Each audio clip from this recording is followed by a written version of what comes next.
benshi cyane mu bantu basenga bararirimba bakavuga ngo Yesu yatubereye ubuhungiro every day in every music and main music. Twumva ibyo bintu ngo Imana yatubereye ubuhungiro. Ubundi ubuhungiro mu ijambo ry'icyongereza it's a state of safety, protection or shelter, bivuze ngo uburinzi bw'Imana. Ese ubundi Uwiteka turinda iki? Uwiteka turinda ibintu byinshi bitandukanye. Ikintu cya mbere, impanuka. Tekereza imodoka zose wagenzemo, ibuka za modoka zose bagiye bavuga mu makuru ndetse wirebeye ubwawe zagiye zikora impanuka zitandukanye. Hari watekereje ko shoferi wagutwaye ari umuhanga, ariko nshuti yanjye, shoferi wagutwaye ntabwo ari umuhanga kurenza abandi.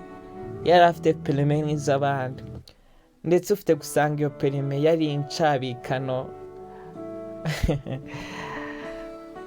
Ukaba usanga uri gutekereza ko uzari imbaraga zawe. No, Imana yarakurinze muri urwo rugendo. Dore igituma tudaha agaciro imirimo y'Imana ku buzima bwacu.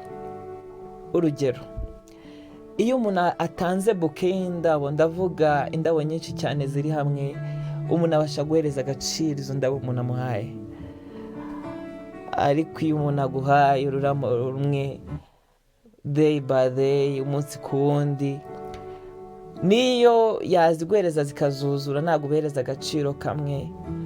Rero ni nako natwe tumeze, ntabwo duha agaciro every detail, buri kimwe, buri kantu Imana idukoreye mu buzima bwacu ntabwo tugiha agaciro. Ndabizi ubutegereje igikorwa cya rutura, igikorwa gifatika, ubutegereje kubona visa, utegereje kubona akazi kugira ngo ubone ko Imana ikora. No, hasi ubundi reka nkubaze, iyi Imana igiye kukongeraho santimetero 50, ubundi ujya ubimenya? Inshuti yanjye, uzabaza umubyeyi wawe nuko wenda batagupimye, mubaze ibiro wavukanye, mubaze santimetero wavukanye. Wari utaruzuza metero, ariko ubu uri muremure. Rero nagira ngo nkubwire ko kimwe mu mpanuka, Imana itubera ubuhungiro, Imana iraturinda. Ibuka COVID ibuka COVID n'izindi ndwara z'ibyorezo zagiye zirasigara. COVID yahitanye amamiliyoni n'amamiliyoni y'abantu. Ubundi reka nkubaze, ubundi bashyize ku ijana ziriya requirements cyangwa ibyo COVID badusabaga kugira ngo ari amabwiriza ya COVID, ngaho nawe ihereze ku ijana. Ndabizi uguye muri esheke, sibyo? Uguye muri esheke. Si COVID gusa, hari benshi bahitanwa na malaria, urayirwara bakaguha quarantine, ukagenda ukazinywa ugakira, ndetse hari n'abakira batagiye kwa muganga. Hari benshi amagripe, amadiyabete, amakanseri yahitanye, ariko uri muzima. Imana yaraturinze nubwo twarwaye, ntabwo twigeze duhitanwa nazo. Mbonye yararirimbye aravuga ngo yaratwimanye. Iyo ndirimbo abantu benshi barayizi cyane, baravuga ngo yaratwimanye inshuro ibihumbi n'ibihumbi, ariko yageze aravuga ngo barabizi. Nahoze nibaza, ndavuga ngo si ubundi abantu bavuga babizi ni bande, ko yavuze ngo yaratwimanye, ngo kandi nabo barabizi.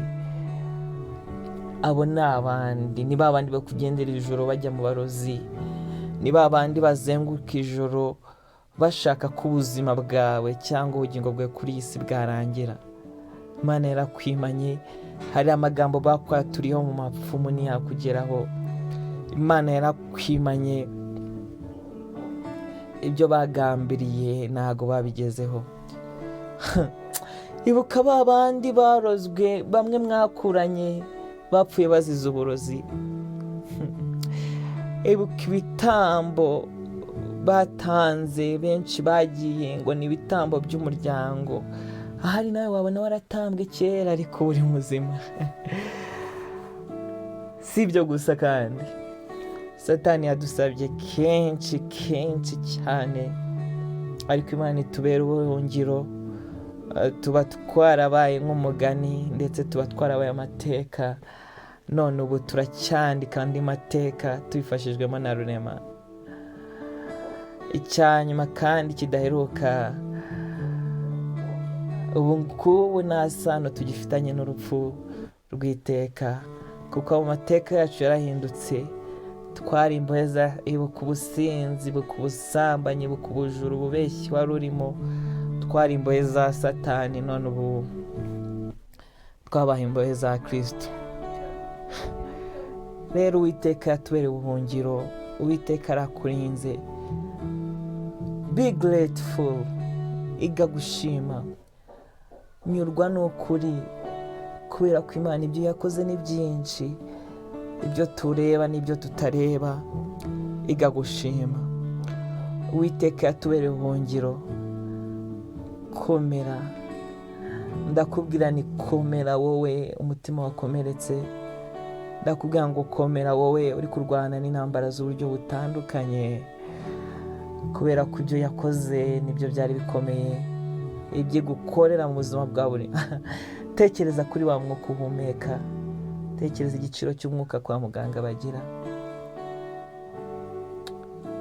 Ndabizi ibyo ubigiramo bikakuremerera umutima, kumva umutima wawe urenda kuvamo, ukibaza impamvu Imana yakuremye. Urara amajoro wicaye, urabyuka ukubika umutwe mu kiganza. Ariko nshuti yanjye, mwene data, komera. Yakubereye ubuhungiro muri bya bindi bikomeye, nawe yagiye no bizakurengera. Ukomera umutima. This is Ever Talk. Yari Ever Talk. Reka twizere ko Ever Talk uyu munsi ari isomo ukuyemo kandi rikomeye cyane. Uwiteka kuhire, Uwiteka kugire neza.